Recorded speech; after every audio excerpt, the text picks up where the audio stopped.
This time, I'd like to thank and welcome everybody to our board meeting on today, February 21st.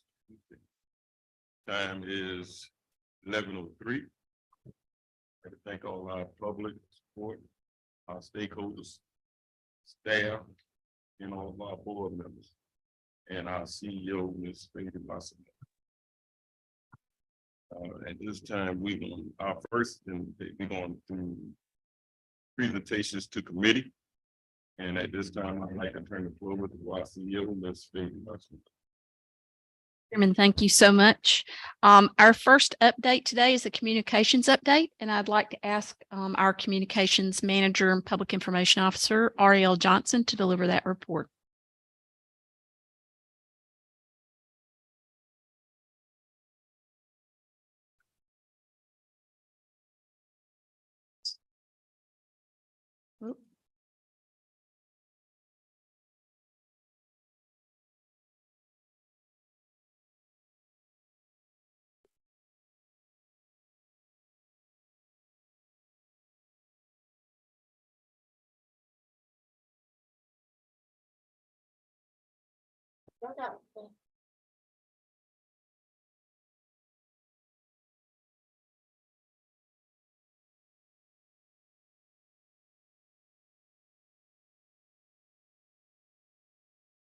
Morning, Chairman Cody, to our board of directors, our colleagues, Ms. Faye. Thank you for this opportunity to share our updates with for the marketing and communications department. So our CAT tracker is doing really, really well in the department of people downloading and keeping it on their phones to use. Right now in January, we had more than 1,000 new users on the Apple side. And in January, we had almost 200 new users on the Google side. So in total right now, we have close to 6,500 downloads, which is really, really good, meaning that people are using the app and people are getting the information you need. Last meeting, I said that we had a goal for 2023 to have at least 10,000 downloads by December, and I think we will reach that goal with almost 6,500 in the month of February. So we're really happy to hear these numbers, to see these numbers. Our text alert system, some of my board members, I know you guys get our text alerts, so we know that you know that we're using it and it's being used, and it's being used to help people in the public to know what CAT is doing, whether that's delays, events, newsletters, or anything of that matter. So as you see here, we do have a consistent growth of people signing up to use our text alerts. In January, CAT had 887 subscribers, so we're really happy to see the numbers continue to grow. Social media, Director Robinson, she in the last meeting, she wanted to know if there was some type of legend on how we're measuring. So we did correct that. And as you see, we do have legends on each social media platform. And I do want to point out that in the month of January alone, we had 61 new followers on the scope of all of our social media platforms. So we're really happy to hear that. And also Director Odell, she sent over a new way of promoting our social media and reporting it to you guys. So we're really excited to include that in our next board meeting in March. So you'll see this kind of updated and upgraded. This is the post that had the highest engagement rate on Facebook. It had the highest shares and it had the highest likes, which is our congratulations message to our new operators. And it just shows that people, they want to see new operators. They want to see them being congratulated. And so we want to keep that flowing on social media as well. In the month of January, CAT was mentioned in 34 newscasts between all TV media outlets, including the Savannah Business Journal. Here's just a list of our community outreach events that we had in January. We had our year in a review video and our New Year's address with Executive Director CEO DeMassimo. We participated in the MLK Junior Day Parade. We had a Deep Center Youth Transportation Forum, which has formed a new partnership with this organization that focuses on how CAT can serve the youth, the students, getting them back and forth, and how we can partner together to make that happen in all different strategies. We had National Get to Know Your Customers Day, where we went out and we served snacks and water to the morning crew of our riders at the ITC. We had Chatham Connects rider surveys, which happened the last week of January, where we rode buses with some of our members with Chatham Connects to give our rider surveys to hear and to see how the people feel about our service and what we can change and what we can improve. We also had the CAT Cast episode, our first episode of the CAT Cast, featuring County Manager Kegler and Chairman Ellis. And we've also already recorded our second episode with Mayor Van Johnson and City Manager Melder. So we're really excited about that. And we also had an outbound newsletter go out, which goes out quarterly. And that's it for me. To add to that, we've also got and the new chamber director and Joe Marinelli with Visit Savannah are going to be the participants in the third CAT Cast. So we're looking forward to all the voices that we're bringing to the table in the different parts of the community that are going to be talking about the importance of transit in Chatham County.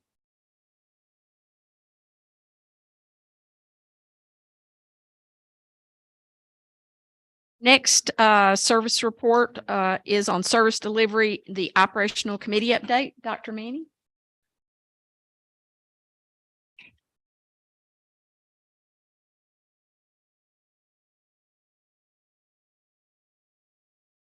Morning, Chair. Good morning, all members. I will start off with my disappointment, and I have to be factual to let you know that last time we met, I said we were going to have 6 fixed route CDL drivers. As it turns out, only 1 show up. So that's part of our industry. You can't control that. You know, I was so excited jumping up and down here, and now, am I good? Yeah. And now I'm walking back to say only 1 show up. And partly wasn't anything that we had to do. It's background, driver's record that, you know, when we pull all the driving history, most of them were not to what we wanted. And we can't have people of that driving record to, you know, join our workforce, because we transfer people from point A to point B. So we want to make sure we got the right fit. So we're still not giving up. We're continuing recruiting. So the month of December,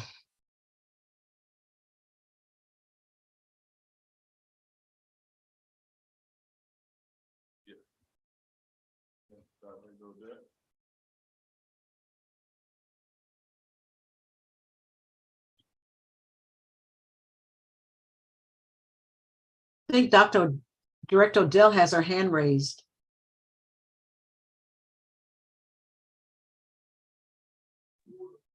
Yeah, I couldn't get it up before the second presentation started. I kept trying to get the emoji to work and it started clapping. So.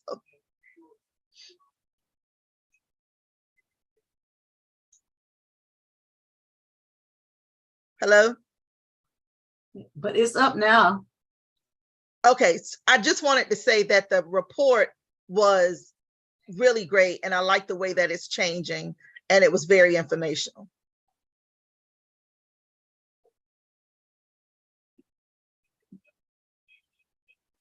Are we frozen? I hope they're hearing us. I don't think they are, Gertrude. I can hear you. This is Andrew. I'm remote also, but Yeah, I'm not sure the people in the room can hear us. Right, right. And I don't know whether he's frozen or what has happened.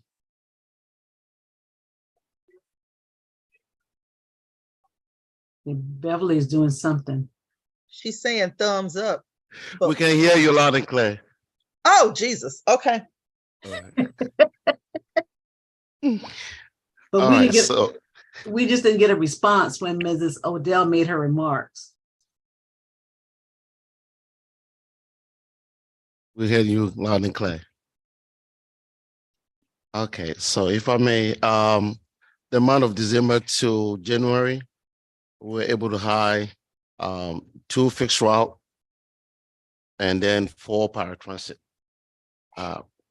Bless you. currently we have 4 paratransit in class training. And also we have, if I'm not mistaken, I think 1 perfect route. Yeah, for this current training. And like I said, we still keep doing our Friday weekly hiring and also the program about having non-CDL to train to get CDL from folks from high school, college dropouts and all that stuff. So whatever we can do to improve our recruitment. Okay. All right.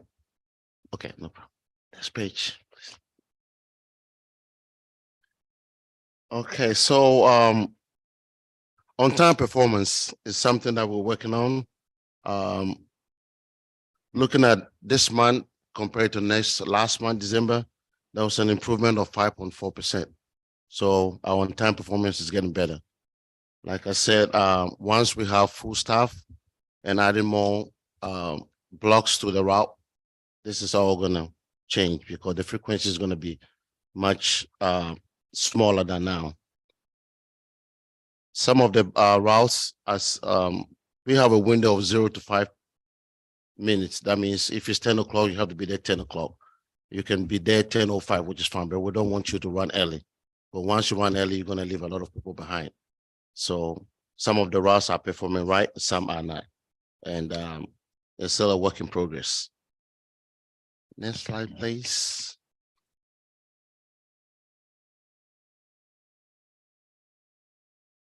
Okay, ridership.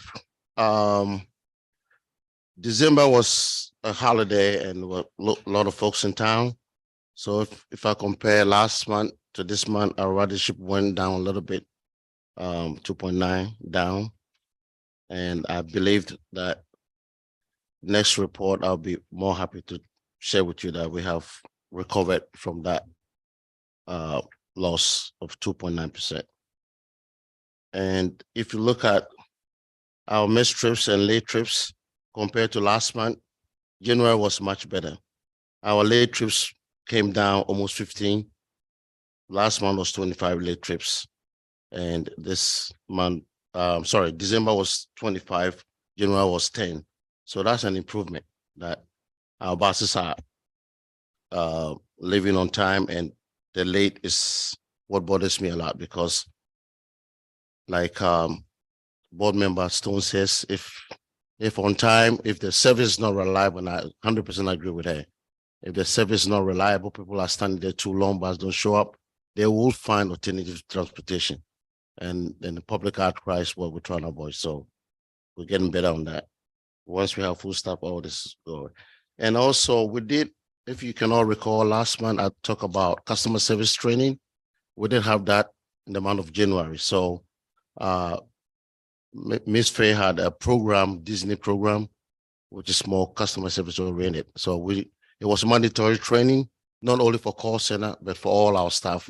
And it went very well. So we had everybody show up for that training, and the feedback was very, very good about how to behave, how to treat people when they get on the bus. And the customer, just like if you go to Disney, their product is what Disney is all about. So we adapted that type of training. And thank you, Ms. Faye, for that program.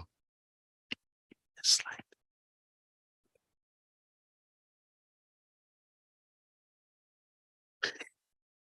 Paratransit.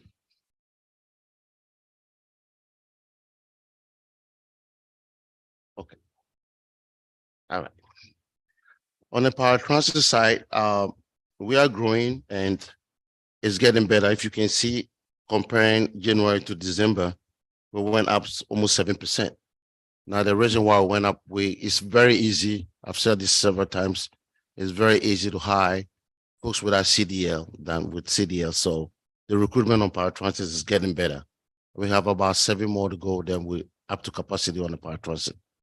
So since we started this weekly recruitment, it's very, very good for paratransit. So ridership went up almost 7%. And that's because we are not canceling routes. We have folks, unlike compared to last month where we were a little short. So The training is 5 weeks. Every 5 weeks, we get a class coming out and join our workforce. So that's getting better. Next slide, please.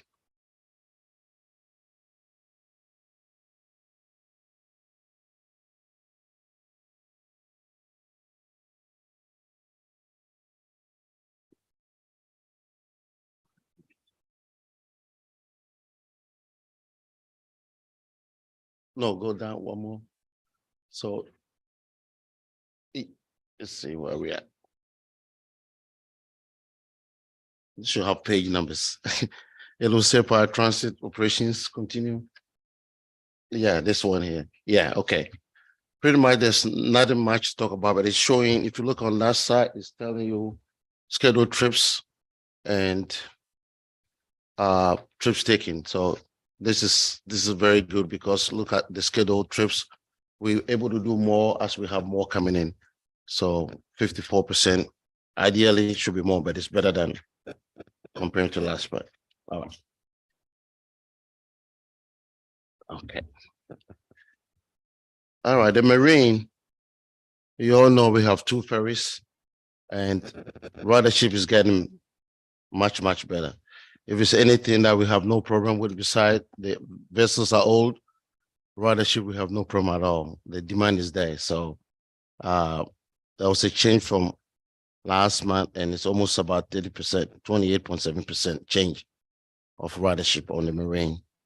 And with everything that's going on with ferry breaking down and all that stuff with Bass Bridge, that's not even accounted for ridership, because once they get on the bus bridge, right, we don't count them on the Marine side. But even looking at that number, it's still very good, 28.7% compared to.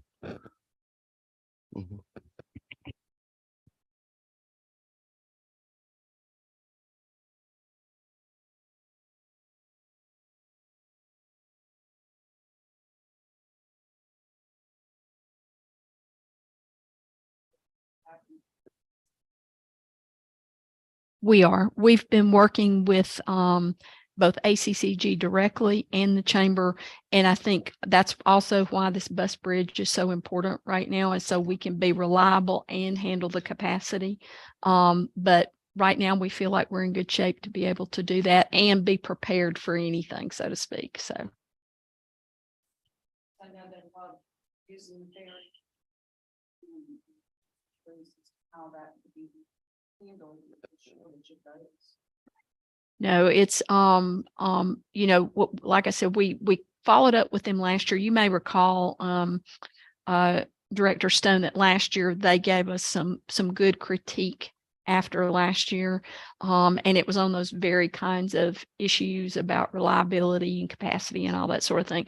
So in our planning for this year, even with the 2 vessels now, it will be as it is for any heavy end event, it'll require numerous back and forths in terms of transport. So there will be some extended times there, but we'll have the bus bridge ready to go for those that need to make the trip around, or if there's anyone with any special needs, because that was also a question last year. So both in our planning and our operational planning and our coordination to understand, you know, what the requirements are going to be, we've accomplished all that. So I think we feel like we're ready, but we're also going to be ready to handle the unexpected, because that's also, you know, something that can happen in a minute too. So.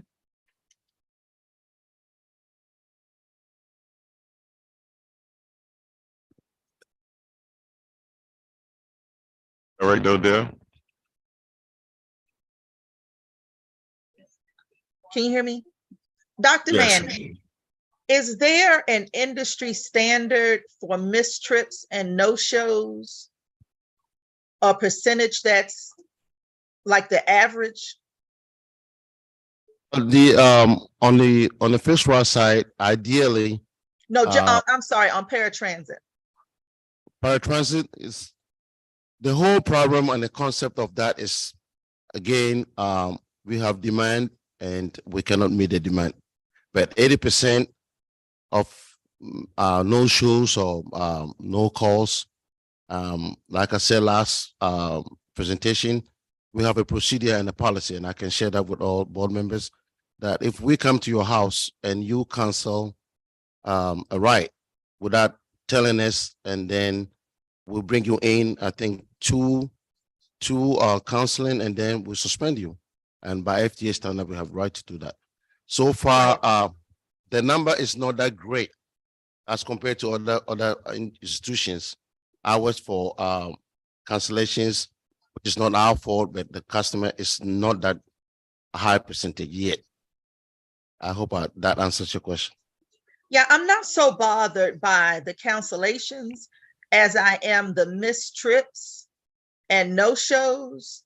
And I'm wondering, I know we have a policy, but are there some practices or tools that are being used in other districts, well, not districts, but agencies that would allow us to maybe reduce those numbers some? It's missed trips. I mean, that's a high number for y'all to have to deal with because people are not where they're supposed to be. So is there, I don't know, maybe there's some tool that's more real time. I don't know, but I'm curious if those numbers are average with other agencies, not necessarily the number, but the percentage. Lower the percentage, the better. So we're trying to bring a new software. Ms. Faye is working on that, recommended for paratransit. What I have already said about capacity, where the software would help us out on the mistrip side. So if if we able to update or upgrade that software, it'll help us tremendously in capacity and all these mistrips. The software will assist. Currently, what we have is not really what we want it to be. So Ms. Faye recommended another software that we're looking at. I'm working with that with the IT and also with the paratransit department. As a matter of fact, today we have even training with Clever, and all that is a software issue. As much as we short staff, the software will really help us out. Like I said last time, if a vehicle gets to a destination or a place and to come back empty, the software will program and see how many people are there waiting instead of sending two vehicles at the same location. So with the software, the missed trips will go down. Director Odell, this is Faye DeMassimo. Just wanted to underscore what Dr. Manny said, and also the kinds of things that you've really worked hard with us to advance, especially in the transit industry right now. We're not unlike our colleagues in the need to turn more to technology, and we frankly were behind on that anyway at CAT.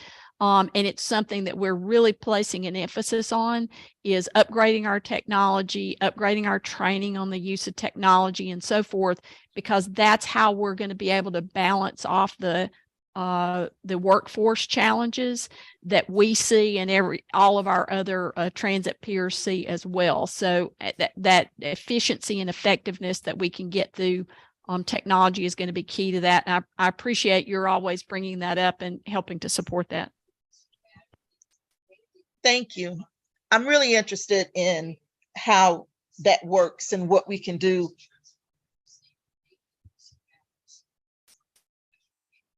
Yes, thank you, ma'am. And like when we have the software upgrade, I'll keep you posted with the changes. Oh, that'd be great. All right. Where are we? Marine. Yes. So next slide on.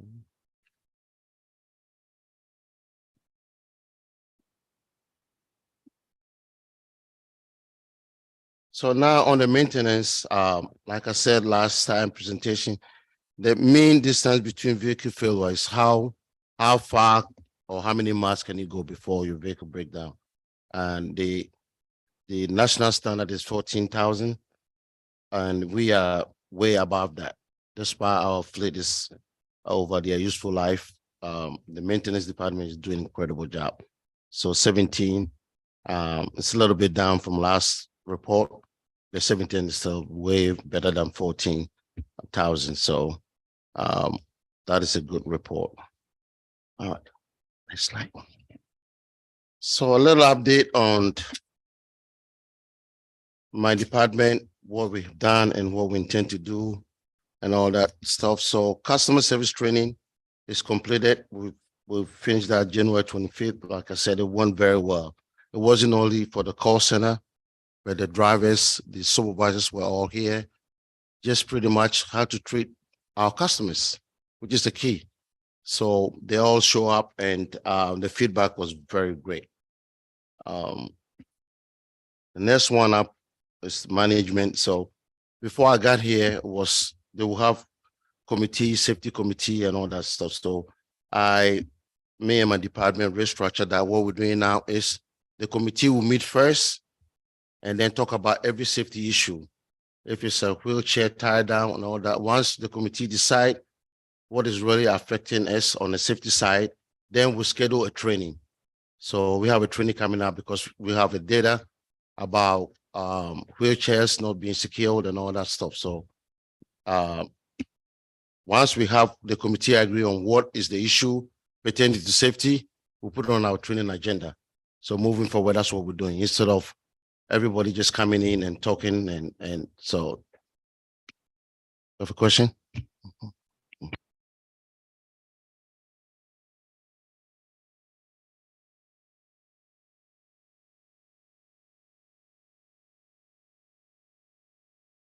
Our employees. Well, this time around, Ms. Faye had a program, a Disney customer service oriented kind of program. And Ms. Val is in charge for the call center. So I also added my side with the supervisors and all the drivers. And the program was okay. He had his own guidelines and so it was in-house training and it was taught by Ms. Val, who was the instructor. And at the end of the training and the feedback that we all got was good. You know. Director Lockett, it was a training program that was developed external to CAT, but was delivered internally, as Dr. Manny said. But I think your point is well taken. I think that there will be opportunities where bringing somebody in from the outside to talk to us about customer service training is also important, because it just gives us a fresh look at a little different energy around really thinking about customer service. So I appreciate your comment.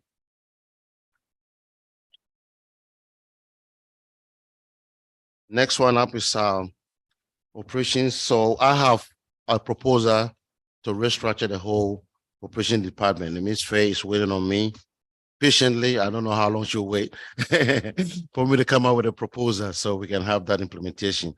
But the good thing about this proposal is that we're going to have a bus communication center where all the fleet out can be watched and can be communicated with somebody there, just like the airport control tower. So if a driver is not leaving the end of the line on time, we can call them and say, hey, time to go. If they're speeding, we can tell them to slow down, pretty much talk to them about all aspects. And MADA has that system years ago when I was a bus driver in college, they called me out on that because I was not on time. So it's a good system and I'll get a proposal to Ms. Faye. And next meeting, we're going to tell you what the implementation is going to be about. But it's a very, very good program. It's a way for our drivers to act right and be on time. And even if they're rude, we're going to see every action of their behavior on the bus. So next time I'll be precise to report what the outcome of that proposal is. Next one on is the you all know, yes. Cameras have also sound. Communication will be only to the driver. So if the manager that's going to monitor that call center, like we have 5 screens. If you all have time, I can show you where that's going to be. So the screens are all on the wall and this guy's watching everything. The communication will be from our bus communication center to only the driver. But the passengers on the bus will not even know anything that's going on. Yeah. Thank you. You're welcome. Okay, so you all are aware we're having 10 electric vehicles for paratransit. Delivery date is set to be first week in April. Hopefully it doesn't change. So we got Georgia Power, they were here last week. we want to show off that we have new vehicles. So we're going to put them all where when you drive on the street, you're going to see them. So they came and did a very good job. They're going to build a transformer and tap into our current charging system. So that is all in the work. We want everything to be in place before the vehicles get here, so we don't have to wait at all. So I just want to report to you that that is also done. And next one up, this is very important, and to Ms. Faye and to me on our camera system. So what we have currently on the buses, and it's not even us, sometimes the insurance company demand a video, and we have cameras that are all analog, and then we have DVL that's digital. So the communication is not functioning right. So Ms. Faye tasked me to make sure that we have a proper video camera system on all our fleet. So what we did is we had company came in and they volunteered to give us free. Ms. Carter, we're not paying a dime on this one's free. So just to let you know, we didn't even spend a dime. So they put demos on our vehicles where we can see the difference with what we have now and what they have. And it's very good. So I can see all the buses on my desktop. And I have 4 people that I have installed that on their desktop. So we're going to compare and see how this is all HD. So the high def cameras that can capture everything, every sound. And we can even zoom in and take a picture of anybody. So in the future, maybe I will have them come in and demonstrate the new system. It's a demo, we're not paying for it. If we come to a point that we said it's good, that's when we start talking to Ms. Carter. We're not yet. Dr. Manny, you might also want to share in that discussion that when we were in Atlanta recently for Savannah Chatham Day, we also had the opportunity, and you and I met with RLI. Our renewal is coming up, and it was important to really build their confidence in our management. And so we met with them. Out of that meeting was that they also have a program and a tool that can from a camera perspective that can record, like when there's if there's an accident or an incident, an event where the driver can actually download straight from the bus to them, which makes the claims process go super quickly. And they can sort out whether it's something that's, really merits further attention from a claims management perspective, or whether it's something that can just be handled in a more routine way. And they're also going to be sharing that with us as a part of our partnership with them in terms of safety and risk management. So I think that's another piece that we're going to be looking at. This is one demo, but there are other tools that we're looking at to make sure that we're accomplishing our performance at the highest standards. And yes, so the insurance company recommended another company that in that industry of the video camera, and they reached out to us. We have scheduled them to come in next week, Ms. Faye, to put also a demo on all our buses. So we're gonna have 3 or maybe 4 to choose from, and again, they're all free. Yes. So that demo will be installed on. I picked 3 buses, and once we put them on our desktop, we're gonna see all different camera system, and then we can make that decision. Yes, so they came and reached out to me, and they all scheduled to come in next week to install their demo on our buses to see which one is better for CAT.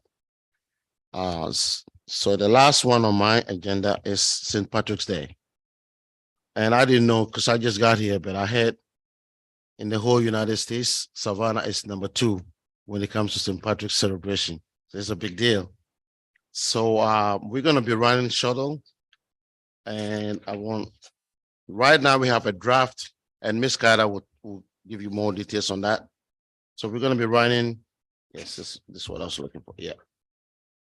So once the city accept our proposal, we're going to let the board know, and I guess it will be a board action item. So the city of Port Wentworth, I hope I said it right, they also requesting our service. We intend, based on all this is all manpower, and we short staff. But since St. Patrick's is the big deal, second in the nation, we have to do everything we can to make it happen. Miss Faye called me, said, Dr. Manny, let it happen. Yes. So I'm serving my boss. So we're proud to say that we have done everything of our ability to make sure we provide shuttles and participate in it, in St. Patrick's Day. The city of Savannah wanted a free ride. That means every fixed route around town, everybody will ride free, and they'll eat up the cost. Miss Carter will let them know how much. And also, Port Wentworth, city manager, I just talked to him yesterday, and they're all willing to also, they need 2 shuttles. So we're gonna have, overall, we're gonna have 18 shuttles running on St. Patrick's Day. Out of the 18, 16 is gonna be the city of Savannah, and 2 will be for Port Wentworth. Shuttles from Port Wentworth, those will be from hotels or? Area, I think it's Publix. Where we're gonna go. Can you repeat Director Adams' question for us that's online? Those shuttles be from hotels? No, we need someone at the mic to repeat it. Can you hear me? Yes, what I'd like for Dr. Manny, before we answer it, just to repeat the question so we can hear the question. Okay. Okay. So the question was, where's the Portland shuttle running? Okay, it's gonna be run from Publix. They have a location that the manager is gonna send it to me later. But I understand that it's a Publix grocery store, and we'll have the details when to the board and also to the public as the exact location.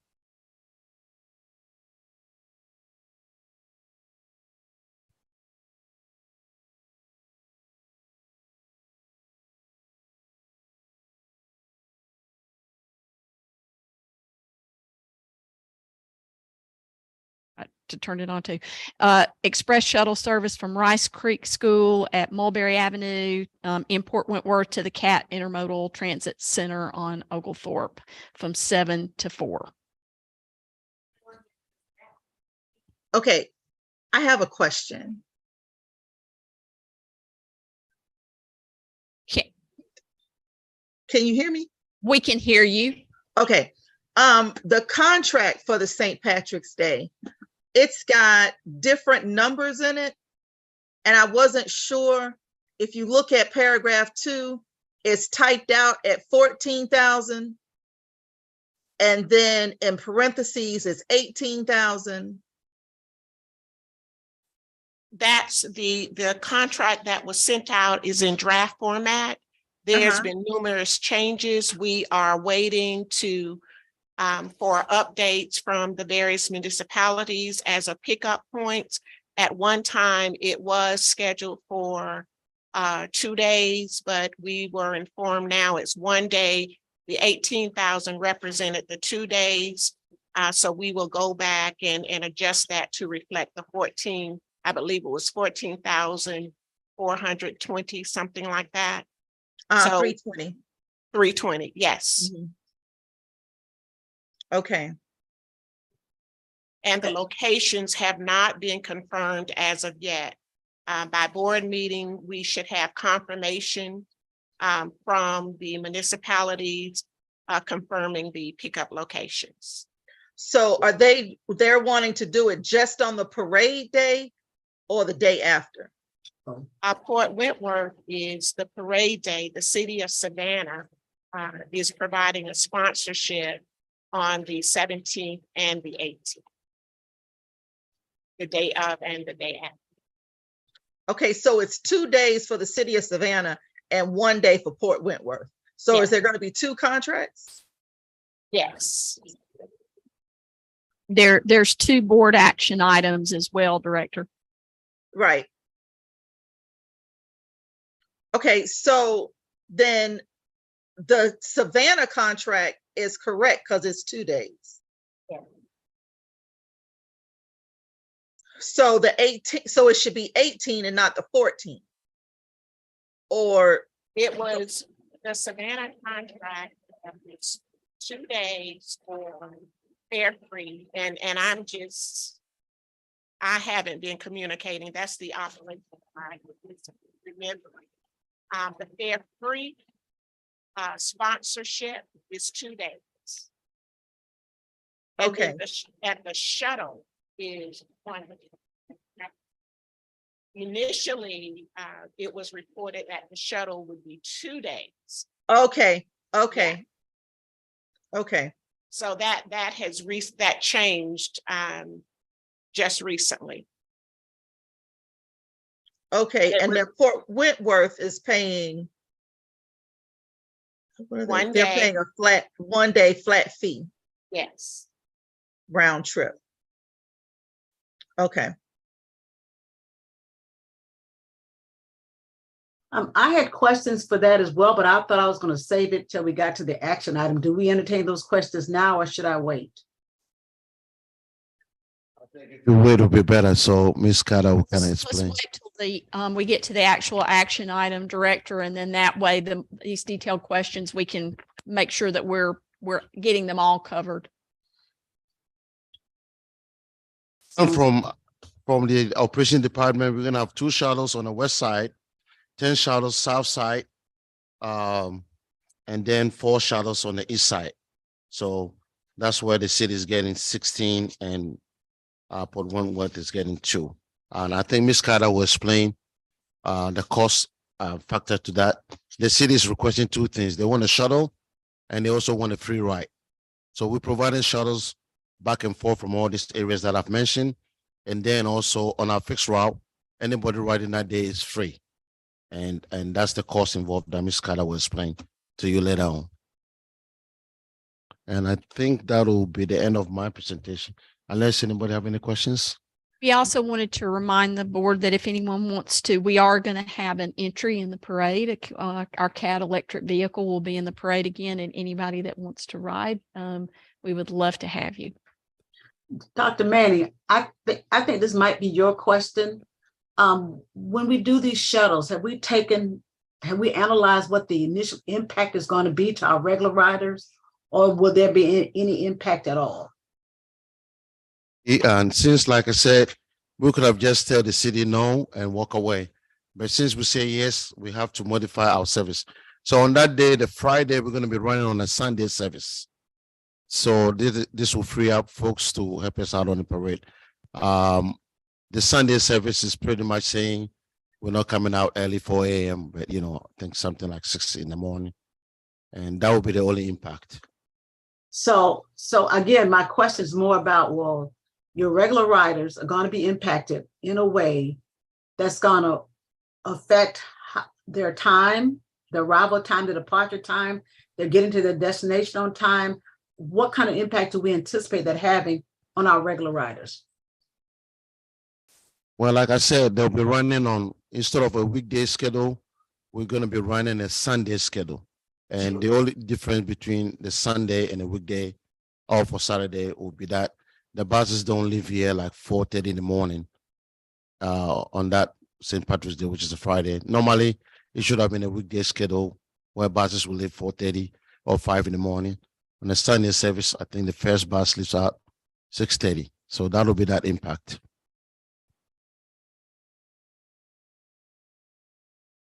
I think that we should try to accommodate the city whenever we can for these events, but I do think that we really need to consider if that late departure time will have an impact on these folks getting to work. That's what my question is. I have to be honest, we'll have some impact. Like I said, instead of leaving early, it will leave hour or 2 hours late. That's how the Sunday schedule is. And that's the only way we can get manpower to help out on this St. Patrick's Day.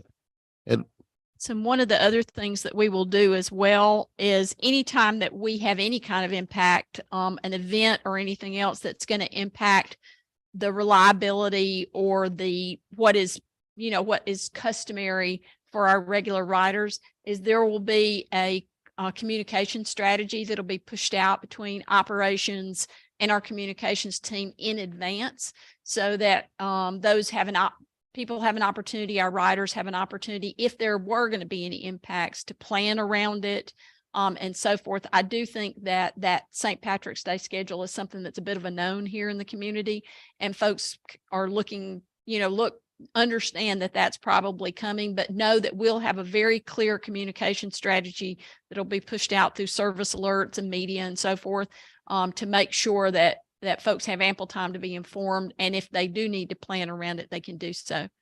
And Director Odell, I see that your hand is up.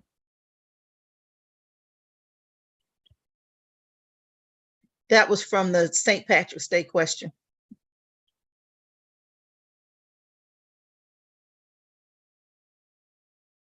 Our next report is the financial services audit compliance update, and I'd like to ask our CFO, Ms. Cutter, if she will deliver our report.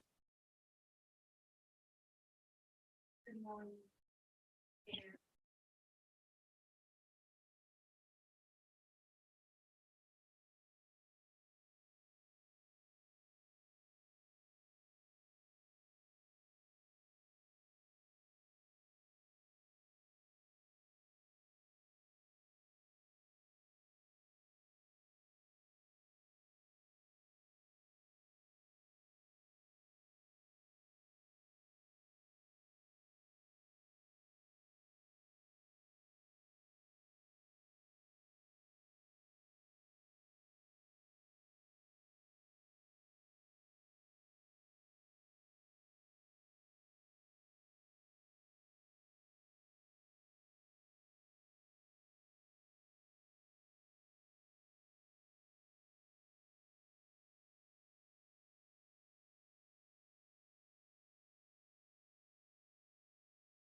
Are wondering how we're going to, when you see that expense line slightly above, if you look at the year-to-date comparison, you see that gap.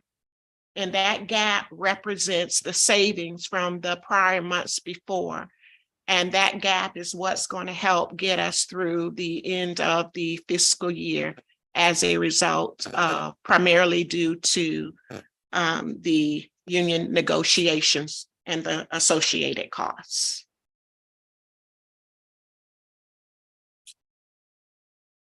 Our revenue by category. Our special district tax is down this month. If you recall, last month it was over $5 million. This month it is down a little over $244,000. Nothing unusual. We have those peak periods and we have those low periods, and it's driven by when citizens pay their property taxes.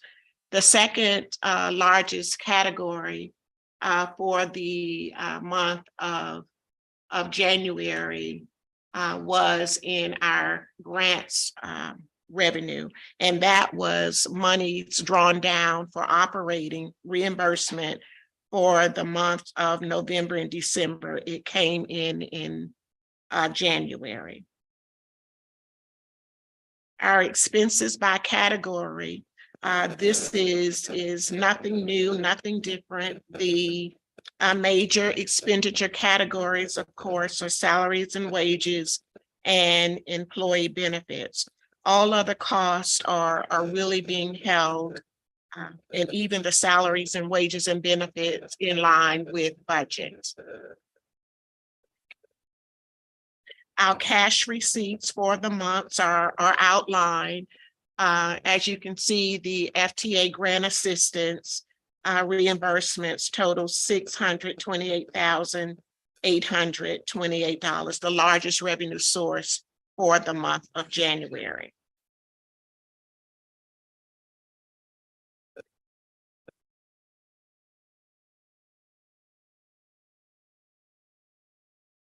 A snapshot of what our budget looks like in comparison to actual. The only area wherein there is a slight overage, and that's in the area of utilities. Everything else is slightly below budget on the expense side. And here again, the salaries and wages, each category, it's because of position vacancies. And of course, benefits are tied to vacancies. Good job with managing materials and supplies, and fuel costs remains below budget. On the revenue side, a good note, the agency revenue portion, which shows that our ridership sponsored by outside agencies is up, and it's trending back to post-COVID ridership.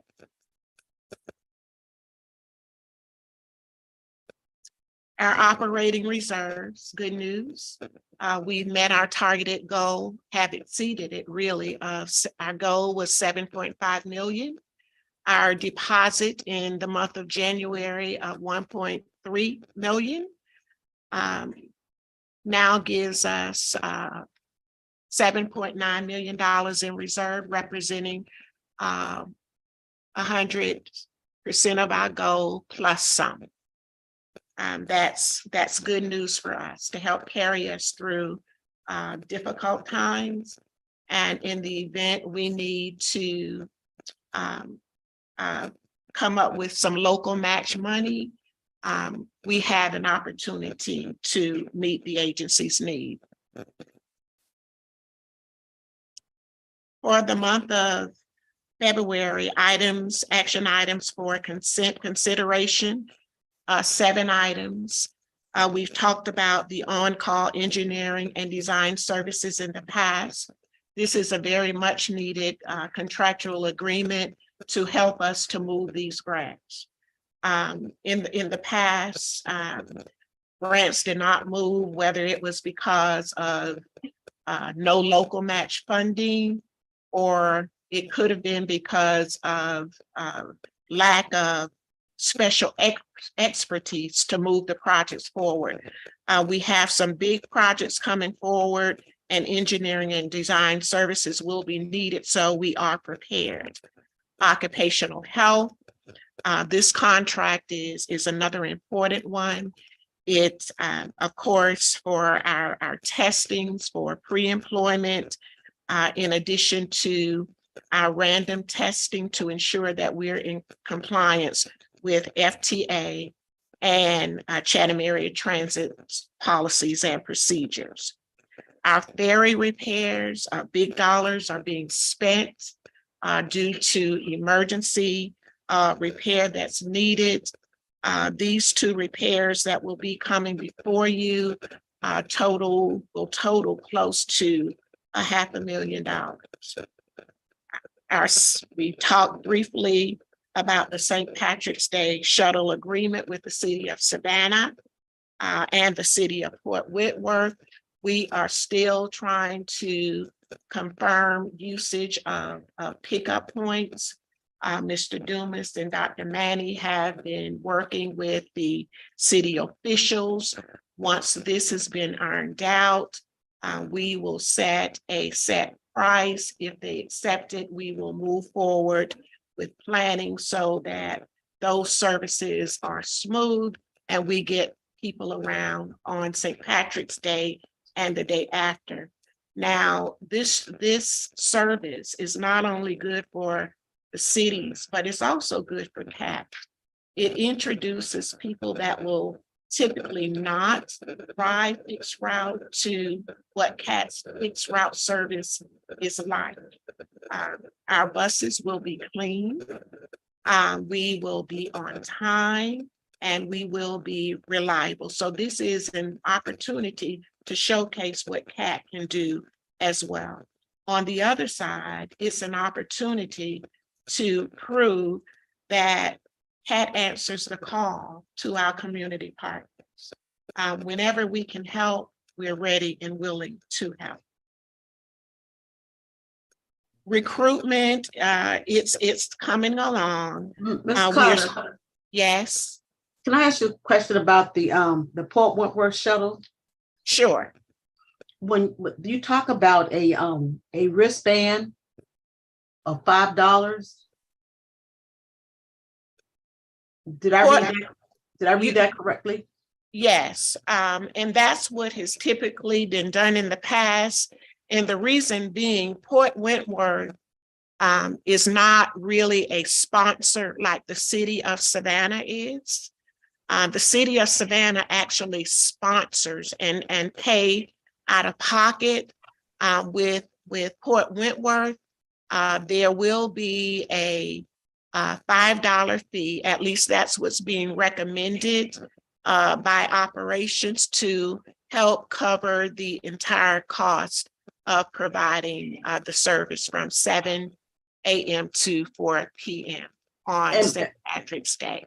And my reason for asking that question is, would that have any, would that have any effect on whether we do the buses or not? Because if they don't sell the wristband, then we don't have anybody to pick up. Well, if CAT commits to providing the shuttle service, we will follow through with that commitment. I don't think there's any doubt that the wristbands won't go. We are going to work with the communications team to sell them online. And the reason for that, because I know some may be concerned about this, the staff, in speaking with them, they have real concerns about the safety of being at the pickup points, selling wristbands, and taking up cash. And also there are health concerns. So we're gonna do it a little differently. And nowadays, purchasing online is very convenient for most people and really will be conducive for our visitors as well. So what safeguard we have in place for our drivers when you pull up at a point and someone is really belligerent about getting on, but they don't have a wristband? Those are some things I thought about. I was just. Yes, that's a good question. And how it's set up without a wristband, you can't ride.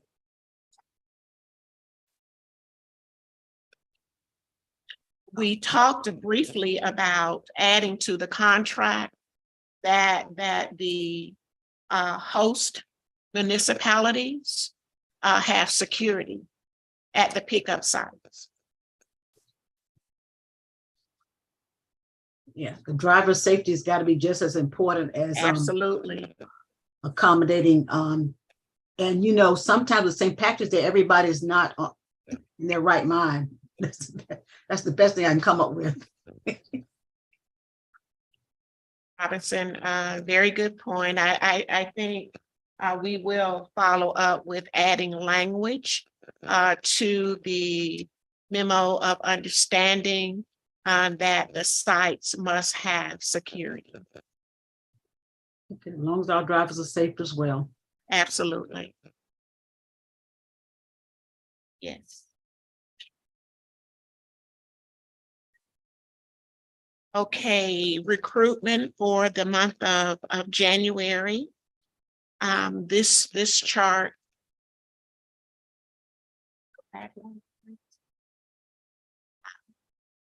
This chart reflects the recruitment activity. We're still doing the weekly job fairs, and I see a typo, but we'll get that cleaned up. The fairs on every Friday.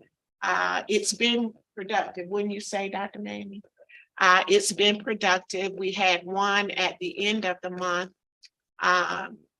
It was a Zoom recruitment activity at the Moses Jackson Advancement Center. We're really trying to bring recruitment to the neighborhoods. Okay, next slide. Cutter, before we leave that slide, we might go back to and just mention, I know that this is really kind of in this month, but just so the board sees that what's happening there as well, that our recruitment, both in the chief of planning, the human resource manager, and the safety, security, and risk manager positions are very productively advancing right now. So we've Yes. got either finalists or active candidates, high quality candidates we're excited about. So wanted you all to know that that's in the works as well. Ms. Cutter, on Yes. on the existing slide, I just want to ask a question about your part-time captain. Yes. What will that take? How long would that take to replace him? Do you know, or how do we do that? Because I know we got, active recruitment for like fixed route operators. If we lose one, we're actually, doing that. When I look at mechanics and your part-time captain, I think those are pretty needed positions, don't you think? So those are the captain positions are very, that's a unique type position. And it's something we don't ordinarily have to recruit for. However, those positions have, some have sat for a while, but what we've done as a part of the FY23 budget, a part-time captain was that position was turned into a full-time position and is now a lead captain position. They have really been stable. With the ferries being down, it really hadn't hurt us too much. And the Marine Services manager, we just hired a deckhand. So I think they're okay right now, but those are positions that we keep on the board. And I understand that the last two hires for captains were really, really good hires. So I think we are good. This gentleman that left, he took another similar type position full-time with one of the private tour boats. So, but right now, I think we're good. In February, we are hiring another ferry position. This gentleman has extensive experience, so we're going to try to keep them once we get them. Sounds good. Thank you. You're welcome.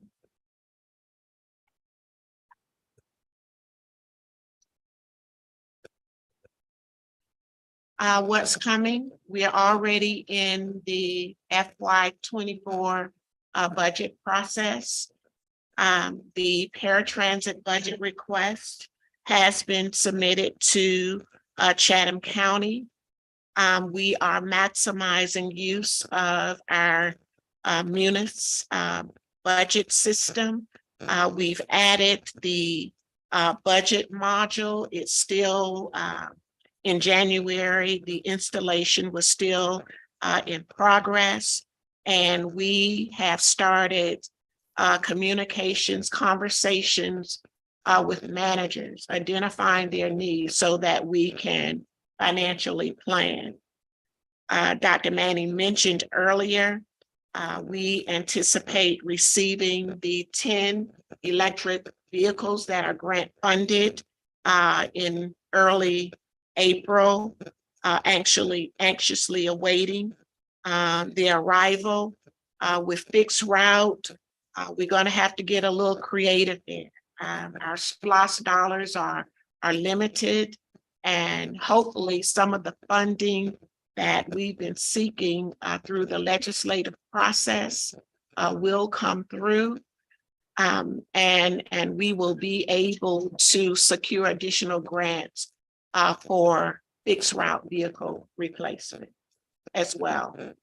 One thing I would add to Ms. Cutter's comments on this in terms of what's coming, and this is really late breaking this morning news, is we did get an update this morning from the legislative session. You know, we've been working very diligently this session.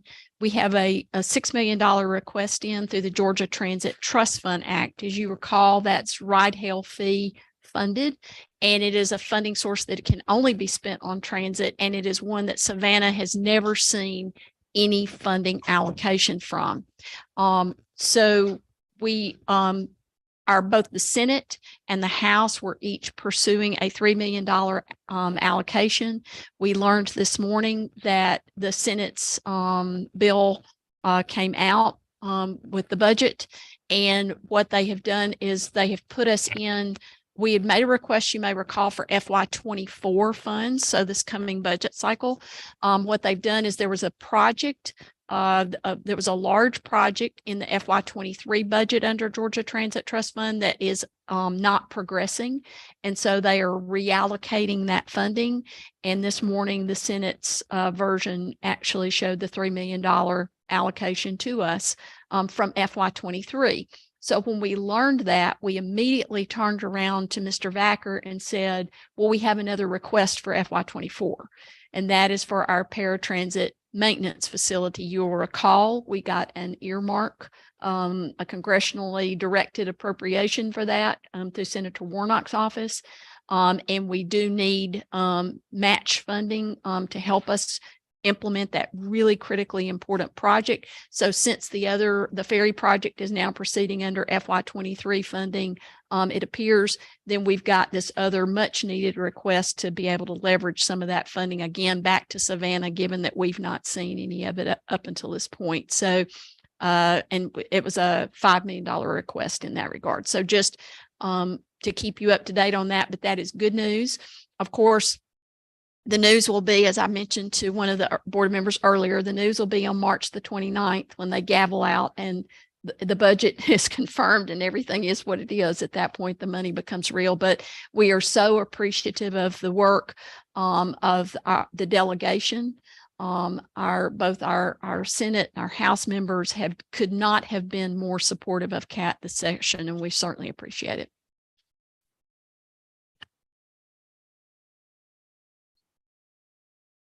Right. Report is planning and infrastructure, and I'll be delivering that report.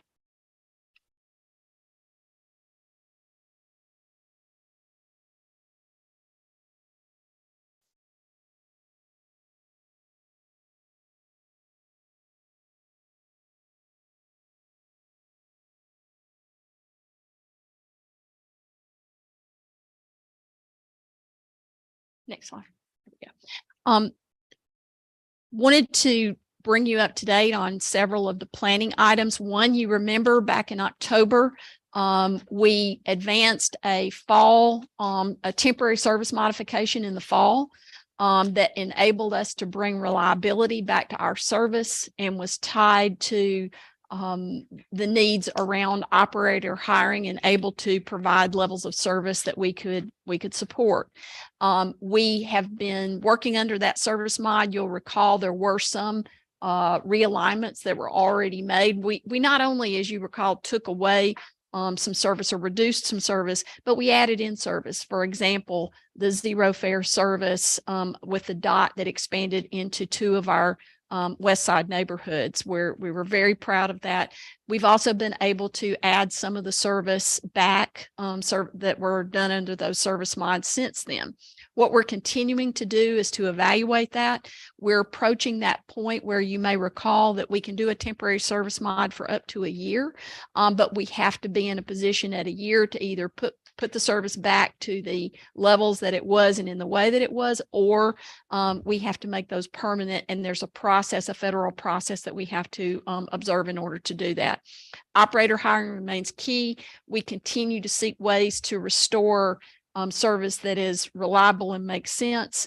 We are also making preparations so that the processes that we may need to activate for any service that becomes a permanent service modification, that we are advancing that. On the CAT Master Transit Comprehensive Plan and the Comprehensive Operational Analysis, we will be beginning board focus sessions with you the week of March the 6th, I believe. Beverly, what 2 days are we scheduled on? March 8th and 9th. And I believe that Beverly has scheduled all board members. We look forward to those in-depth focus discussions with each of you.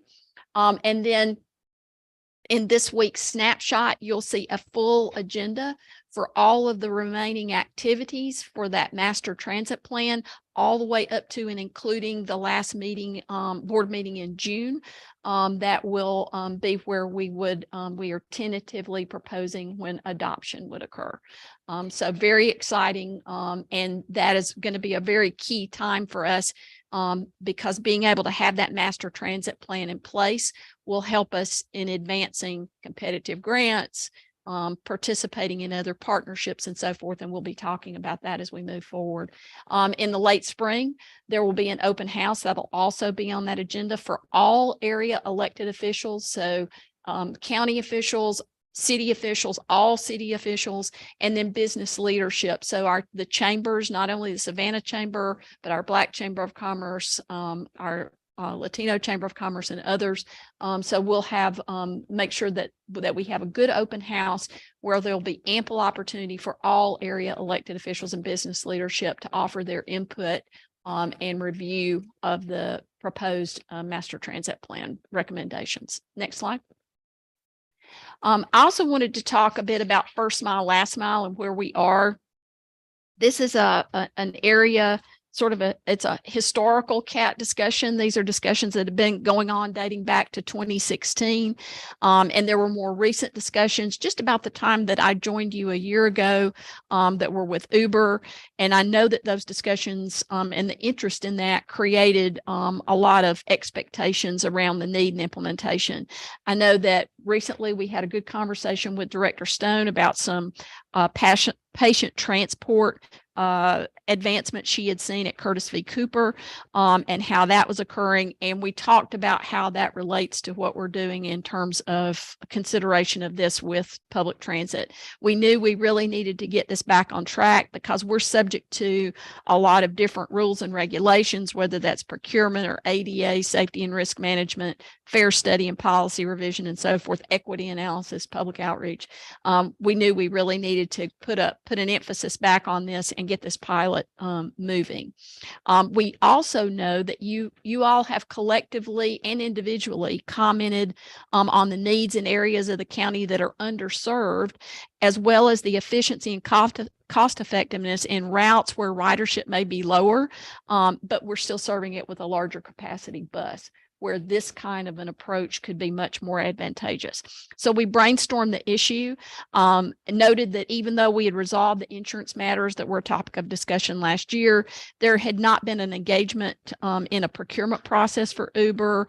We hadn't really begun any of those other federal processes. So action and improvement are our highest priority. And so what we are going to be doing is looking to the funding that we have through the areas of persistent poverty and route restoration grants. And we have looked and analyzed that routes 20 and 11 are routes that really are well suited to that first mile, last mile activity. It could be completed under our existing service modification and done then in collaboration with the master transit plan. So that this doesn't get put out there and then not continue in a discussion in advance and progress to implementation, we committed to you that you will be getting a regular monthly update on the first mile, last mile implementation. We're currently working with our consultant support that is working on the comprehensive operational analysis in particular to develop out what that first mile, last mile service would look like for those two routes that we think are appropriate and also would fit with the grants that we have for implementation. So I think the good news is that means we've identified funding, we've identified a way to implement now under the existing service mod, and we've got the right commitment of staffing resources and so forth to make sure that we're compliant with federal processes, and we also just frankly get this done. So I thank you for your patience on this and look forward to continuing to update you every month on the progress. I know you will. I know you will. Next slide. Wanted to talk a little bit, mention that we are still continuing to work with Garden City and Port Wentworth service expansion updates. We are close on Garden City. We are still finalizing with GDOT right-of-way matters for the installation of our infrastructure in that right of way, but that is continuing to advance. There will be 5 new stops that'll come online pretty quickly. There's one stop that may be delayed just a little bit because of some active construction activity in that area. But nonetheless, there will ultimately be 6 new stops in Garden City. Port Wentworth is also eager for service expansion. And we are working with, again, with our consultant expertise to develop that service expansion proposal. And are right now we are targeting that we would be before the City of Port Wentworth City Council in March or April to propose that expansion, including the cost of it. Very similar to what we've done in Garden City. They are proposing an agreement that would support the funding for the shelters, the stations themselves, the stops themselves, as well as the service on an annual basis. Board member have their hand up. Oh, I'm sorry, Odell, Director Odell, go ahead. I'm sorry. Is Pooler on the plan as well, or they're not interested? Pooler is not interested right now, Director Odell, but the way we're approaching Pooler is we're focusing on the areas where we have opportunity and an opportunity to demonstrate the excellence that our service can provide. We will continue to coordinate with Pooler through the conduct of our master transit plan. And we will continue to look at what those opportunities may be there. But our focus right now is Garden City, Port Wentworth, and the service to the Hyundai Job Center in Bryan County, and how that express commuter service can be activated. So we're looking at those nearer term opportunities and keeping the door open for future service in Pooler at a time that they are more ready and able to support. Okay, I know that the outlet was very interested. Is there a possibility of some type of shuttle that they pay for to go to the outlet for their employees? We're certainly glad to look at that, Director Odell. No, I will make a note of that. Okay, thank you. Thank you for mentioning it. Ms. Fay, unless I missed it, the red areas on both of those maps, can you tell me what that is? Is that the area that we plan to service? That was just a location that was shown. Yes, that is correct.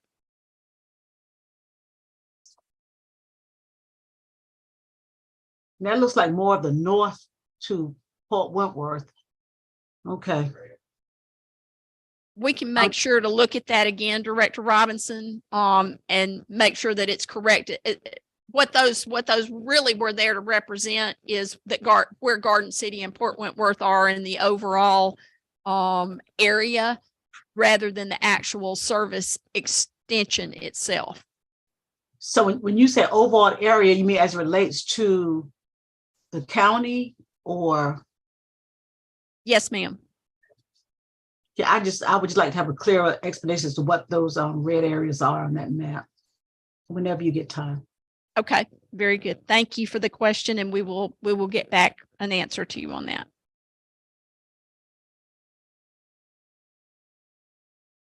Next slide.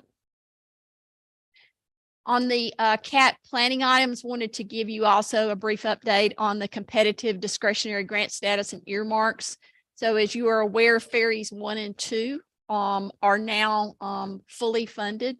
They are funded through the grants that we had secured for them, and as well as with some match funding that was available through the Convention Center, through SAMI, and then through our SPLOST allocation under SPLOST 7.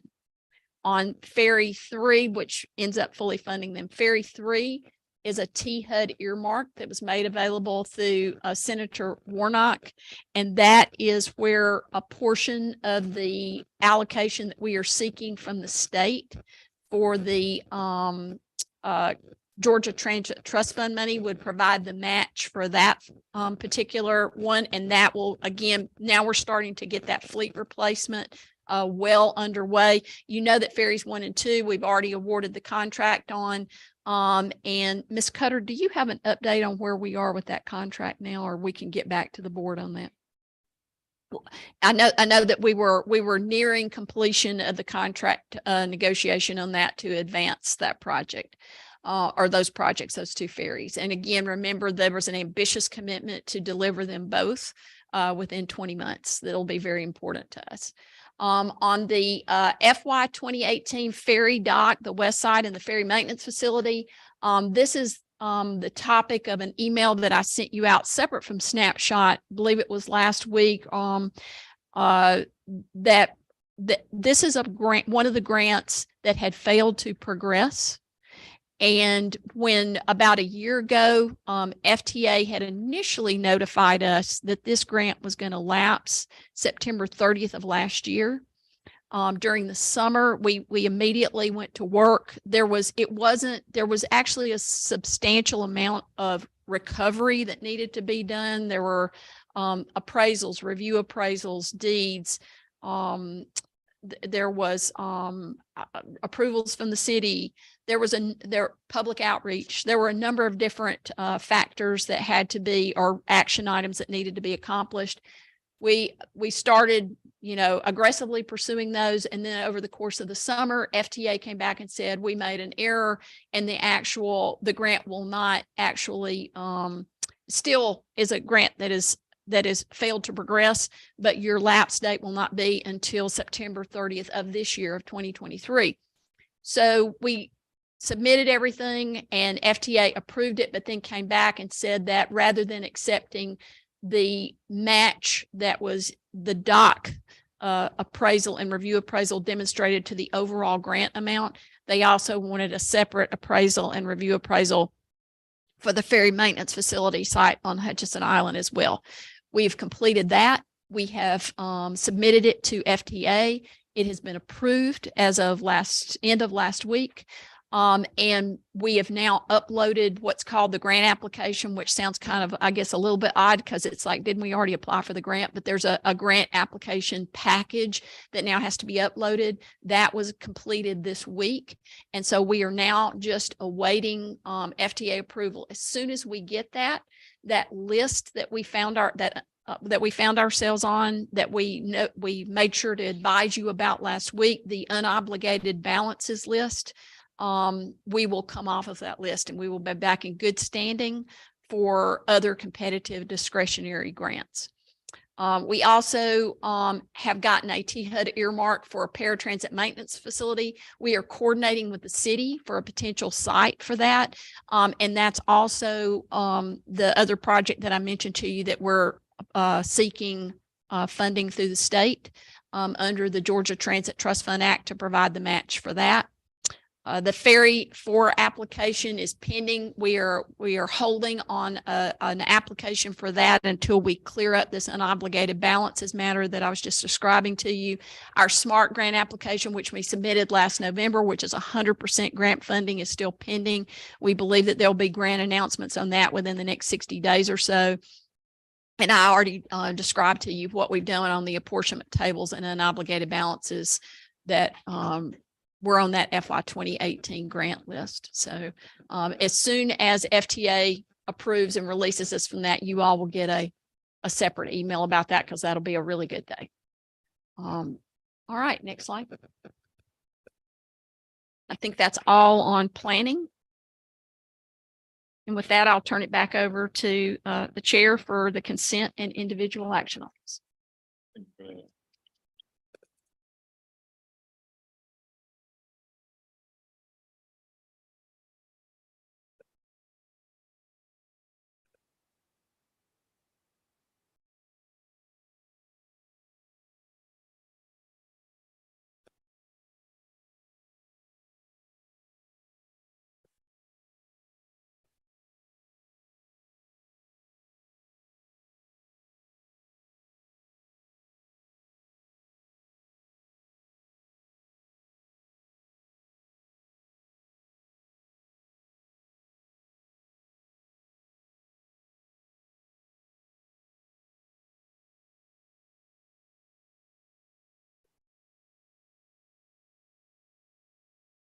thing that was identified that we needed to do was to clearly define our records retention schedule. As a part of that, Ms. Dumas had worked on updating our policy to include definitive times for records retention. As a part of the action item, you were given a proposed retention schedule that outlines the records retention period by category. I think that this will be satisfactory for the FTA response and hopefully the upcoming triennial review as well. Ms. Cutter, Yes. when I reviewed the schedule of these, that was on that document, I didn't see where, we had the timeline and when it was, when it was doing that kind of thing on those several pages of schedules. I didn't see this particular modified item on that list. Did I miss it? Because you had a whole bunch of schedules. It's under, Hey, Dr. Robinson, one moment. I'm gonna direct you to the page. Okay, because I saw the red lines. And I understood that. But then what I didn't see was on those schedules, unless it was a lot of it. It was a lot of pages. 47, Thank you. page 40, I think it starts on 46. But I was looking for that. I would look for that specific item on those list of schedules. Yeah, it's on 40, it starts on 46. Okay. Thank you. I have a question too. Are these paper records or are you digitizing them? And are you gonna have a digital backup or what?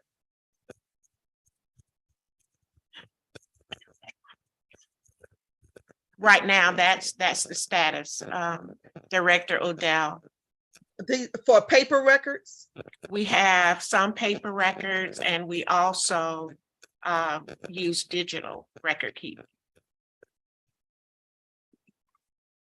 So I didn't see where you noted when you turned something from paper to digital. Did I miss that? No, you didn't. That's something that we're going to have to further look into and plan for that, Director Odell. Okay.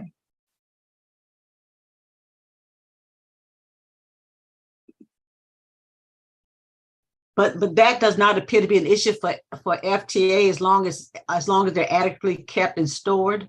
Absolutely. And when they Right. come in, they want to see every piece of paper or digital file associated with the money that has been awarded to us, project schedule.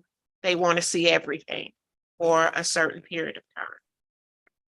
And I read that, and I'm really impressed with the way that you guys are able to get us out of these situations and recover in a way that satisfies FTA. Yes, ma'am, that's the goal. We looked at that process as a learning process, and we'll do the same with the triennial. Anywhere we need to get better, we will focus on getting better. Dr. Robinson, this is Faye. One thing I would add to that, I'm so proud that you said what you just said about how we are working with the FTA in terms of our compliance. We enjoy a really good and strong relationship with the FTA Region 4 office and with FTA headquarters. And I really do believe that there's a lot of respect for and support for CAT as an operator and our CAT brand. So I hope that you all feel confident in the overall recovery of that, in addition to some of these specific matters that they have mentioned in the various reviews and so forth that they do. We have a really strong working relationship right now.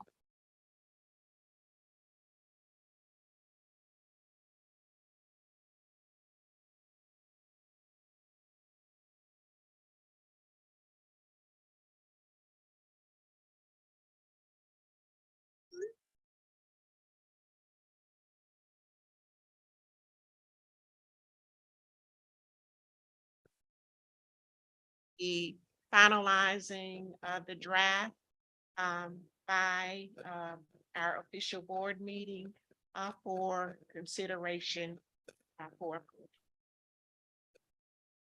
The item D, the contract award for engineering and design services. Of course, those services are needed to assist us in expeditiously moving our capital projects forward, avoiding risk of losing any grant funding that has been allocated to CAT for capital projects. One other thing I'm sorry, go ahead, Dr. Robinson. No, I was gonna ask a question about the engineering design and on-call service RFP. Can I do that? Yes, Dr. Robinson. Okay, what I was looking at is under request broad approval to award contract, and you have 2 vendors there. Yes. And also I thought, was Thomas and Hutton also part of this one as well? Or was that- Thomas and Hutton did submit Mhm. a proposal, but they did not rank as number 1 or 2. Okay, so this was my real question. And you got to help me with this. For this particular contract, why are we contracting with different people? And on one of those contracts, it said firm or several firms. So I'm not understanding the need for different people, or does that have no impact at all on the budget? Whether you use 1, 2, or 3. That was my question too, Gertrude. Yeah. Okay, and that's a very good question.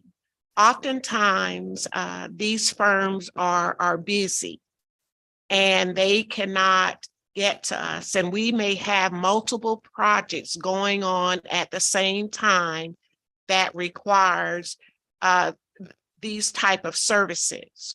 So we thought, in the best interest of CAT, that we had more than one alternative, and then it depends on what the project is. One of the firms may have more experience in one area than the other. It just gives us a choice. And we have this contract readily available so that we can move forward. An example is with the ferry maintenance facility and all of the issues that came with that. We had to procure additional services, and all of that delays the project moving forward.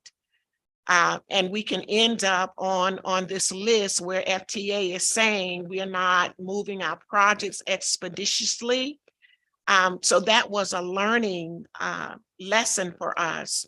And in order to prevent capital project delays, we thought it would be good to have 2 engineering firms readily available to help us move these projects.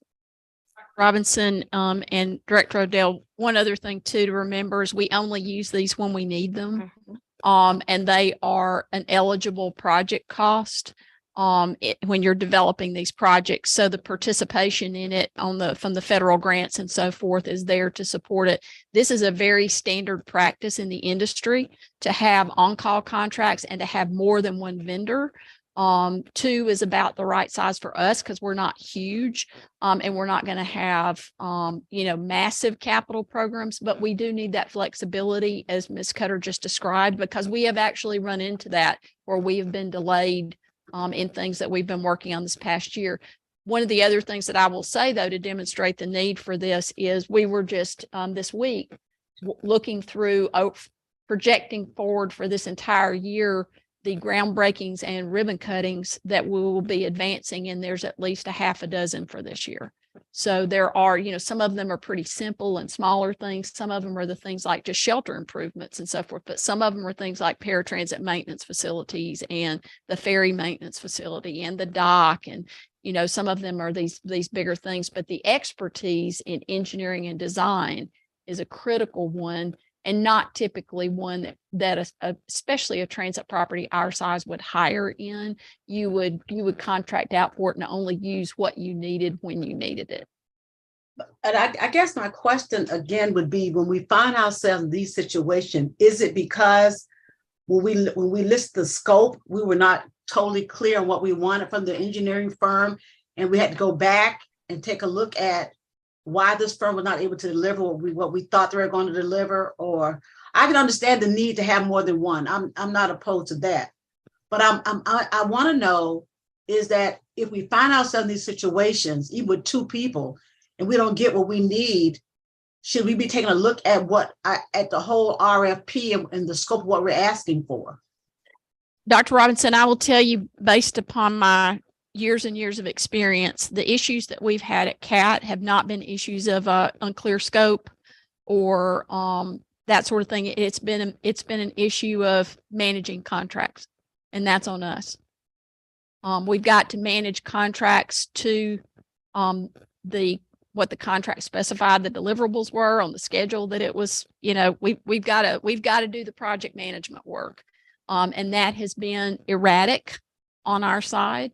And it has impacted us, including in things like we were just talking about today earlier with that 2018 grant. So it's not a matter, there's not an issue here of scopes not being clear, I don't believe, or that sort of thing. It's an issue of we've got projects in the queue, we have certain expertise and needs in order to advance them.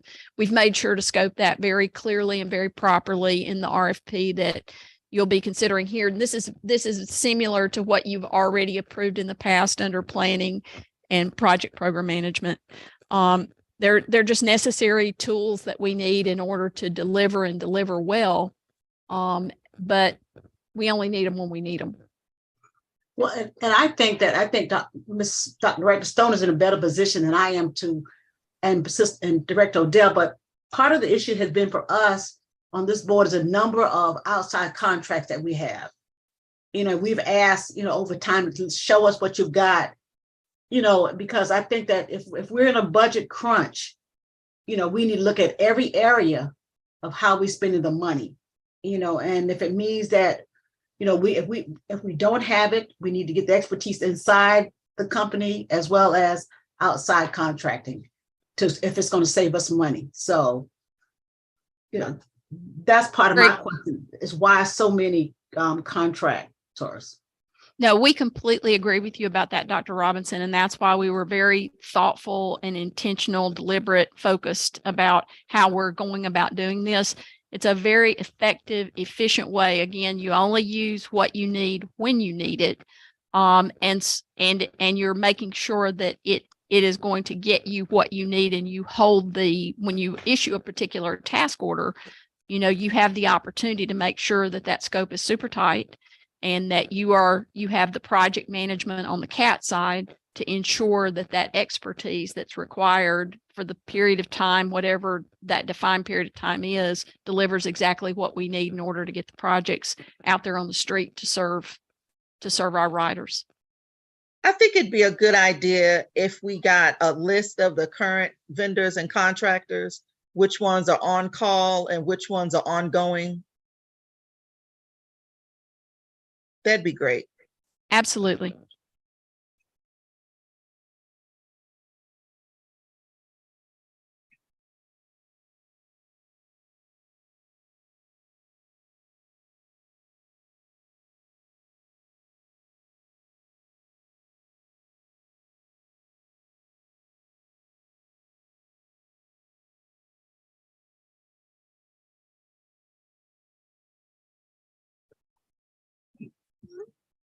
Now, if the chairman is speaking, we can't hear him.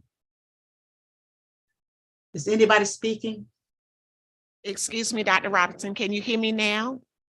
Yes, ma'am. Okay, all right. Just going over the contract award for occupational health services. As mentioned earlier, these services are needed for pre-employment purposes and for regulatory compliance purposes.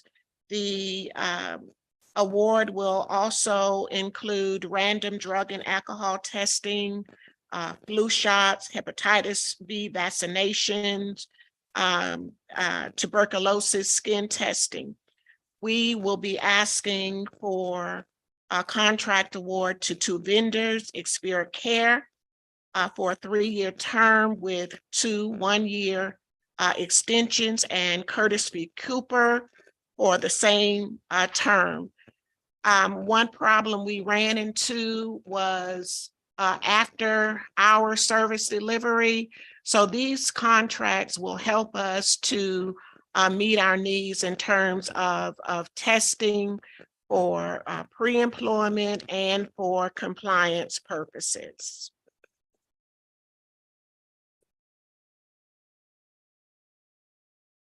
Any questions on that one?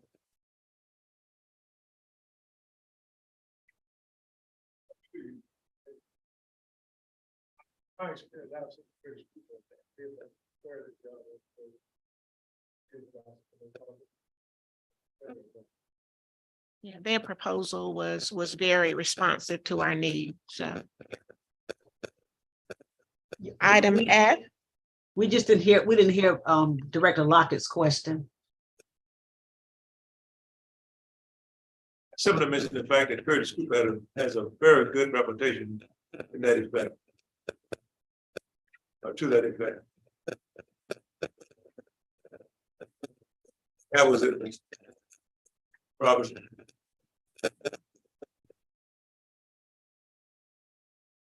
Okay, it was still kind of broken off. We didn't hear it clearly, but if it's answered to satisfaction, I'm okay with that. Okay, then I won't repeat it. But I simply would mention the fact that Curtis Cooper has a very good reputation in that area. And it was more or less a comment. Yeah, we agree. Thank you.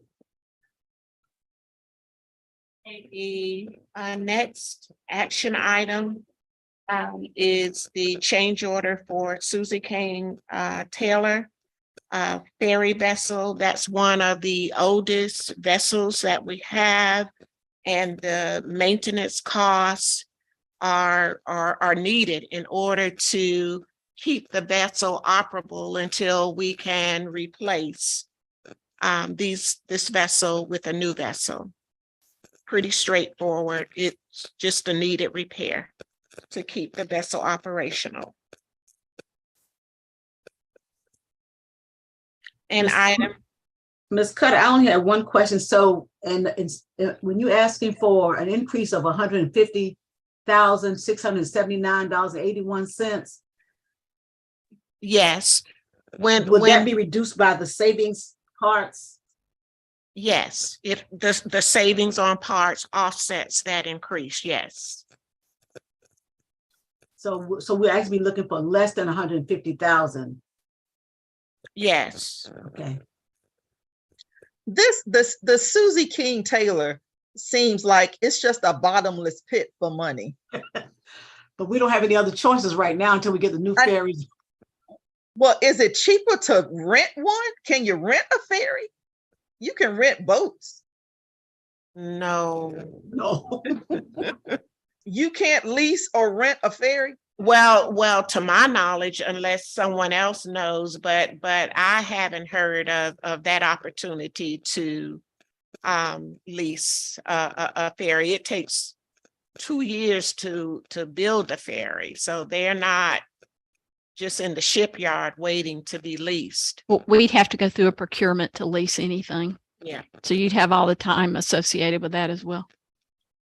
Hopefully by the time we get through paying for the Susie King Taylor repairs, which is every month, you know, we could have, I don't know. It just seems like that's a bottomless pit for money. There is no doubt that the ferry's conditions degraded in a very a way that we will never allow to happen again. And it's as frustrating to us as it is to you, Director Odell. And I appreciate your comment. Like I said, I don't think we're by the time that we were able to scope and spec, put a lease in place and all that sort of thing, go through the procurement process and all the federal requirements that would be associated with that, we're going to have delivery of the other two vehicles. So I think that we're on the right path. And I think And we when just, are those two coming in? within the next 20 months. They're committed to delivering the first in 16 months and the second in 20 months. Or that should be in pretty short order behind it with this, if we're successful with this legislative session and the funding that we mentioned the progress on earlier today.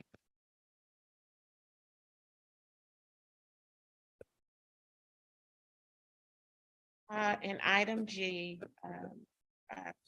same type of issue, an emergency repair on the Juliet Gordon Low vessel. Asking the board to ratify that emergency repair. And how much is that one? Let's see. That's significant as well. I believe it's over 200,000 as well. So it's not to exceed 250. Are both of them in the water being used? Both of them are being used.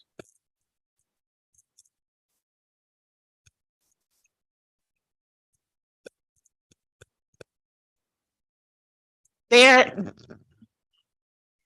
I think Susie King is. not to exceed. Okay. Yeah, the quote.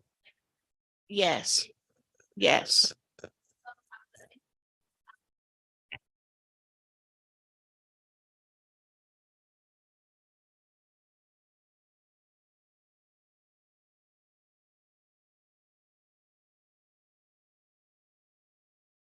Came in at a look 247.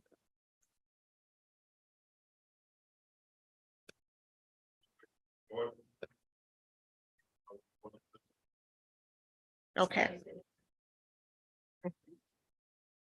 And the problem we risk is when they get in there and start working, you know, it's when our marine services manager goes in and does repairs, because he does repairs himself. Yeah. And he will get in there and it'll be one thing. And while he's in there, he'll find three other things. And I think what this really points out, and I hope it underscores for all of us, is the absolute critical importance for everything in our fleet of maintenance. We have got to maintain strong and effective maintenance schedules, and be diligent. That should never be something we shortchange, because as you can see, we pay and we pay dearly for it. And Ms. Cutter, on that contract not to exceed 250, on that page where they have excluding variables and unknowns, what happens if it goes past 250? Have to bring it back to the board. Bring it back as a change order. And a part of this is the result of a Coast Guard inspection. They said the boat cannot be in the water rendering transportation services without these repairs. So we really have no choice if we want the boat, the vessel to cross the river. One of the things that this conversation, that, you know, this is a tough conversation, but I want to take the moment to reiterate to the board and to the public, and those who are watching us and joined us today, that we absolutely, our team understands the importance of never finding ourselves in this place again. Whether that's, you know, on grant management, whether that's on maintenance, we understand the importance of doing the things we need to do the way we need to do them. And you have the absolute commitment of this team that is exactly what kind of performance you're going to see. Then assuming you get the W-2.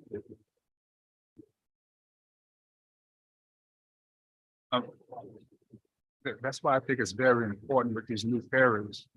After before that we understand the maintenance agreement. And how many years and what it's covering, because like Director Liddell and Director Robertson is talking about, you know, the cost.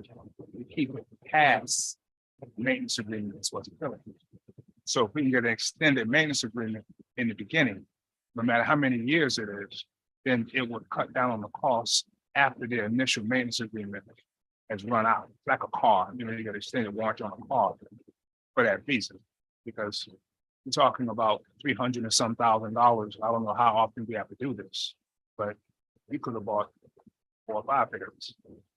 No, we absolutely, I think, Director Taylor, and both your comments as well as that of Director Robinson and Director Odell, we appreciate it. And we're going to make sure to be diligent and very mindful and prudent in our fiduciary responsibility and fiscally prudent. And that's how we operate every day. We're making sure we do everything in the most efficient and effective way, because we're spending the dollars of those who have granted them to us out there that are riding our service and those who don't, but they support it nonetheless. So we're mindful of that and appreciate all of you all for bringing those kind of things right out there in the day. Just wanted to add that we are grateful that we have grant funds to cover the cost of these repairs. One last thing, going back to the Susan King Taylor. On the write-up, we have the amount of labor of 95,212 and the part 54,173. Are those 2 separate items? Shouldn't that be 149,385, in which it was before the increase?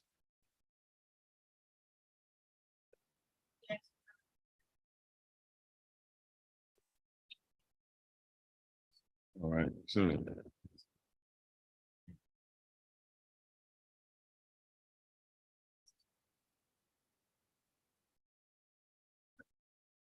basically we have I'm coming up with like 171, 322.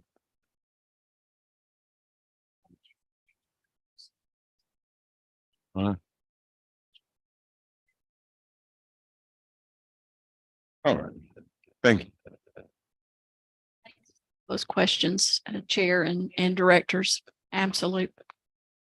The last item on the it's under infrastructure under consent items is an item for transit signal prioritization loan property agreement. This is the project that we've discussed with you a couple of times related to transit signal prioritization on Abercorn and Waters. It's a collaborative project with the City of Savannah and GDOT. And what this particular agreement is it's this is 100% funded project.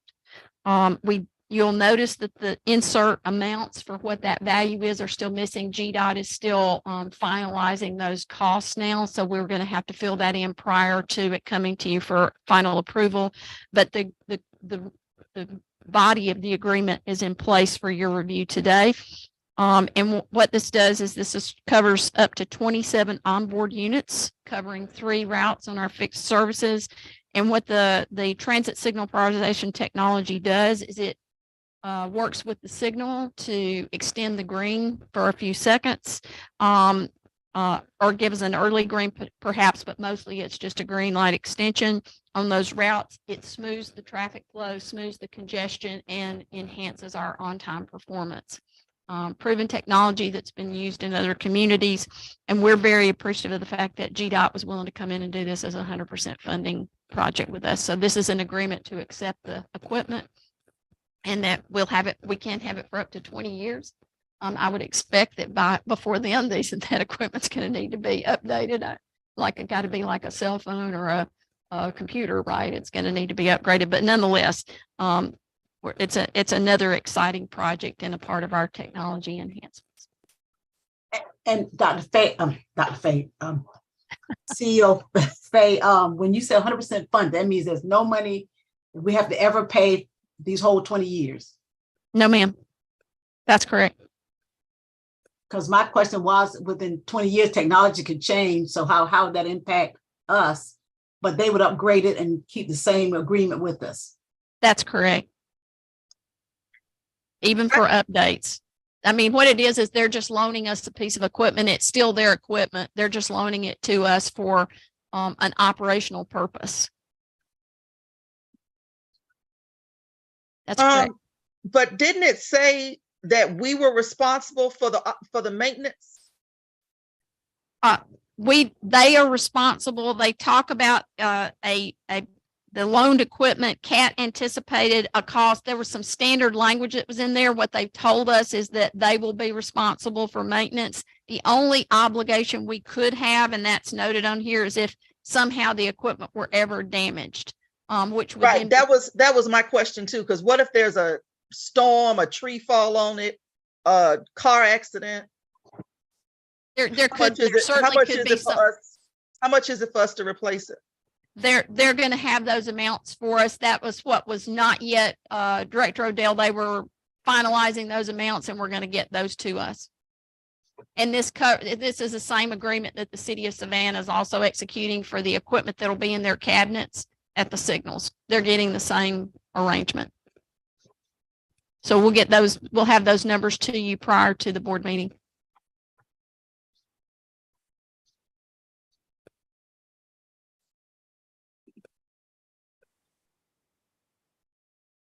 Chairman Cody, Yes, ma'am, Dr. Robinson.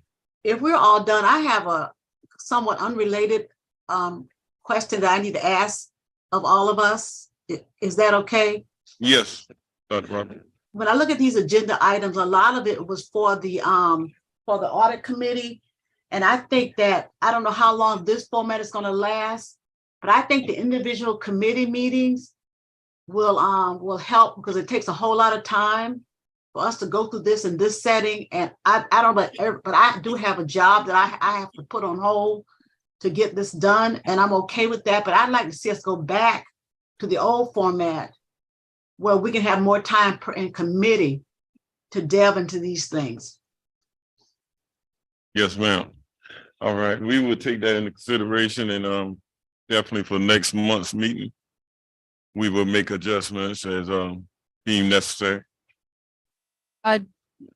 Chairman, one thing I wanted to mention is the reason we had actually requested that next month's meeting be held in a similar format, but it was for a specific purpose, but we just around that perhaps.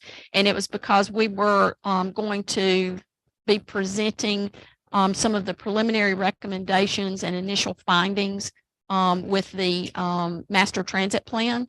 We know we've got those individual meetings coming up with you, but that was going to be our opportunity to put it out in our normal business conduct of business format.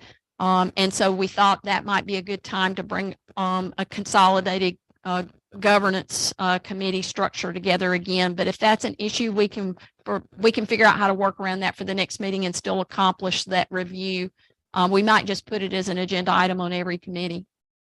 I'm okay with, I'm just expressing my desire, but if the majority of the committee is okay with that, you know,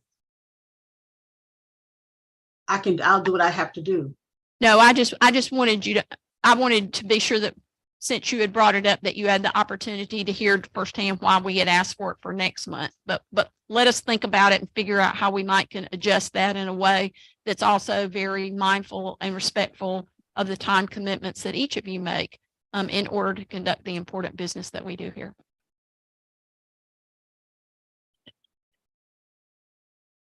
All right, thank you. Thank you for that question, Dr. Robinson. We have another question. All right, we have Dr. Manning. I want to make a comment.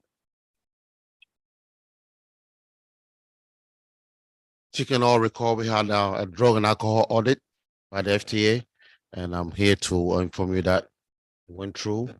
It was due on the 16th and we're on time, and it's all submitted.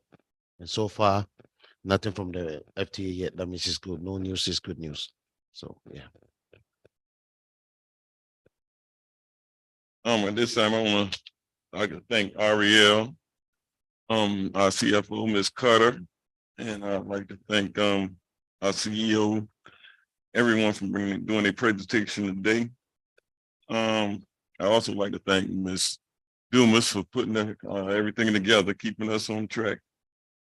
I also want to remind our board members that we will be sending out information. We have our CEO evaluation that we have to be working on, and we want to get everything implemented and ready by no later than March. So you should be getting information real soon so we can collaborate on that. Also, we have our regular board meeting coming up in February the 28th next week. Want to wish everybody happy Black History Month.